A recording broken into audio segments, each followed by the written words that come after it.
Imagine being offered anything you want: wealth, power, victory over your enemies, yet you ask for something else entirely.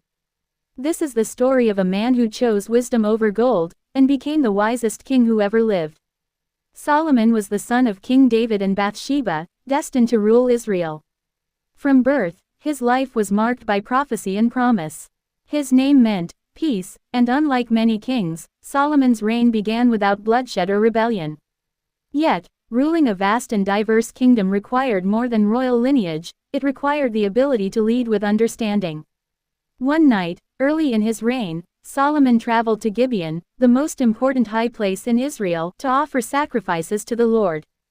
That night, as the smoke of burnt offerings rose into the heavens, something extraordinary happened. God appeared to him in a dream.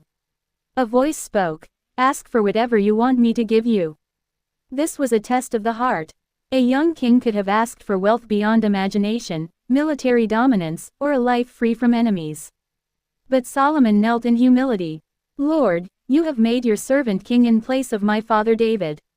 But I am only a little child and do not know how to carry out my duties. Give your servant an understanding heart to govern your people and to discern between right and wrong." Heaven was pleased. God said, "Since you have asked for this and not for long life or riches, I will give you a wise and discerning heart so that there will never have been anyone like you, nor will there ever be. Moreover, I will give you wealth and honor, so that in your lifetime you will have no equal among kings." Soon after, Solomon's wisdom faced its first public test. Two women came before him, each claiming to be the mother of a living baby. One said, "The child is mine." The other said, "No, the child is mine." There were no witnesses, no evidence, just their words. The court held its breath. Solomon, calm and deliberate, called for a sword. He declared, "Cut the living child in two and give half to each woman." Gasps filled the room, but in that moment, the real mother cried out, "Please, my lord, give her the living child. Do not kill him." The other woman said, "Neither I nor you shall have him. Cut him in two." With one command, Solomon exposed the truth. He ordered the baby be given to the woman who showed compassion, for only a true mother would rather lose her child than see him harmed. News of this judgment spread like wildfire across Israel, and all the people held the king in awe, because they saw that he had wisdom from God to administer justice.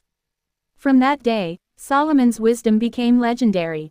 He composed 3,000 proverbs, wrote 1,005 songs, and spoke about plants, animals, birds, and fish, his knowledge spanning science, philosophy, and governance. Kings and queens from distant lands traveled to hear his counsel, bringing gold, spices, and precious stones. The Queen of Sheba herself tested him with hard questions, and none were too difficult for him. But Solomon's story is not just about intelligence, it's about the source of wisdom. He knew that true understanding begins with the fear of the Lord. His wealth, his peace, his fame, all were secondary to the God who gave him the ability to see into the heart of a matter. In a world where many chase riches and power, Solomon's choice still speaks today: wisdom is more valuable than gold. For wisdom builds nations, heals conflicts, and leaves a legacy that outlives kings.